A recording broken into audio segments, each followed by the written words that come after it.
Hi, I'm Jeff Woodard. I'm the wine director here at the Carlton Winemakers Studio. I'm here today with Pat Dukes of Dukes Family Vineyards, and welcome. Well, thanks for having me. You know, it's not all work when you come out on a Thursday afternoon, 75 degrees, drink a little wine. One in the afternoon. It's perfect. It's hard work, but somebody has to do it, right? Exactly. The benefits of being in the industry.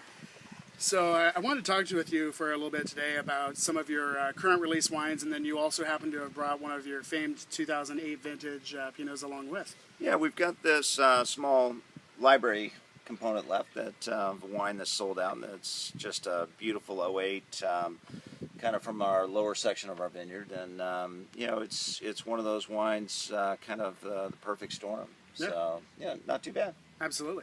So let's start off with 2009 Alyssa. So 2009, I've talked before about this. It was a very, very warm vintage here in Oregon. Not typical of the Willamette Valley. One of the problems with that vintage, with heat, you typically wind up with a little bit bigger fruit, a little bit higher alcohol content, less acid. Though the Dukes Vineyard, you guys are situated in a perfect spot there to get that influence off the coast, because you have the Van Duzer corridor right across from you. So you get that really cool air that sweeps off the ocean there. And that really greatly influences you in a hot vintage, gives you a wine that's down in the mid-13s for alcohol, which is very rare, I think, for that vintage. Very much so. We get the winds come through in the afternoon and the evening almost every day. And like yesterday, it was 81 degrees during the day, and it dropped down to 48 at night. So there's such a huge dramatic change that it just cools the grapes off. And what we find is, with our property, we're harvesting 2 to 4 weeks behind most of the valley. So with that, you know, you kind of look at it, and we've got perfect opportunity to let the grapes hang and get beautiful phenolic ripeness without having the high alcohol. So yeah, that's great. That's exactly what Oregon's typically known for, but 09 definitely wasn't that. Usually, like I said, bigger fruit. This has got plenty of fruit to it, but it's also got great acid structure. And right away, when smelling this, I mean, you get this just beautiful, bright red fruit, and a lot of really beautiful kind of red currants to it as well. And tell me about the Alyssa and how this differs from the next wine we're going to try, which is your Charlotte. the Alyssa is coming from vineyards that were planted back in 1996, and they're on the lower section of our vineyard, which is kind of elevations between 280 and 400 foot. And with that, we get primarily a sedimentary-based soil. And with that, what we're seeing from this particular vintage is you know, the red fruits, the strawberries, some of the cherries, stone fruits, as well as beautiful spice. And a lot of times we'll get cola or cherry cola type influences in it, some tobaccos, but just, you know, with this, these are 3 Dijon clones, 113, 114, and 115, and they're all hitting a different section of the palate. But they just fill it up beautifully. And this is a wine that, you know, is made for age, and even the 09s, which is a little bit warmer, you know, we still view as about a 15-year wine. Yeah. And, you know, it's just now starting to hit the front end of the drinking window. I think it's going to keep getting better for the next, you know, 3, 4, 5 years. Yeah. But, you know, you put this wine in your mouth, it's beautiful, the tannins are well balanced, it just feels good even now. So, you know, for us, you know, this is our primary estate wine, the Alyssa. It's just always kind of within the range, and this one here is just a beautiful example. Yeah, I think you and I were talking earlier when we first opened these up. We were kind of chatting about the different wines, and something that I've found very consistent with these across the board, they take about 2 days to open up, 2 to 3 days really. And that definitely speaks words for, as you were saying, they're age-worthy wines. The more age-worthy wine is, typically the longer you can leave it open once you pull the cork out. And right now the nose is still a little bit tight, but it's showing so much promise. And so I think it's very important for those of you at home to decant this wine. It's super important to do that. Yeah, especially with our younger wines. You know, the 9 is our current release. And with it, when we're pouring this for a dinner at the house with guests coming in, we're usually decanting an hour to 2 hours ahead. All right, let's go on to the Charlotte. What are the rose bushes? They love it. That's what they're really for. All right, so the 2009 Charlotte. This is a very, very small production wine that you guys made. How does this differ from your Alyssa? The 2009 Charlotte is coming off of our higher density, higher elevation vines. So the Alyssa is coming off of standard spacing, about 1,000 plants per acre. The Charlotte has only got 5 foot between the rows and 3 foot between the plants, so more Burgundian planting style. And with that, there's 3,000 plants an acre.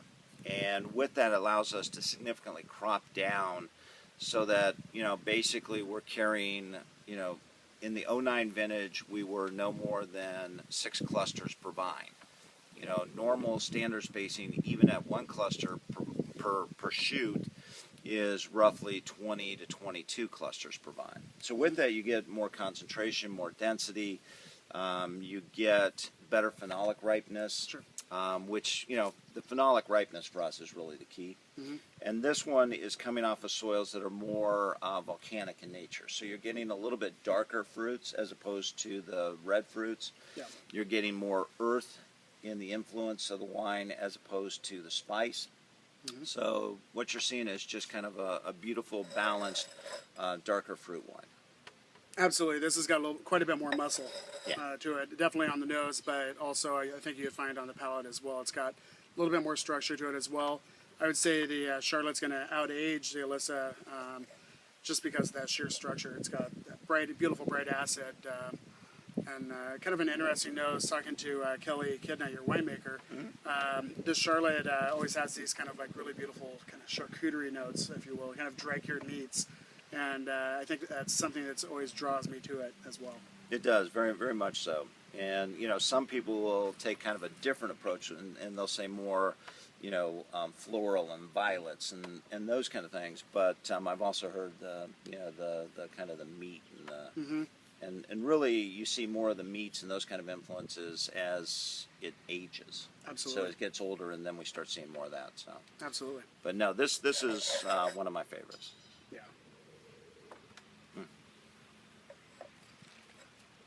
All right, let's move on into the wine I've been looking forward to trying. This is something I haven't had for some time now.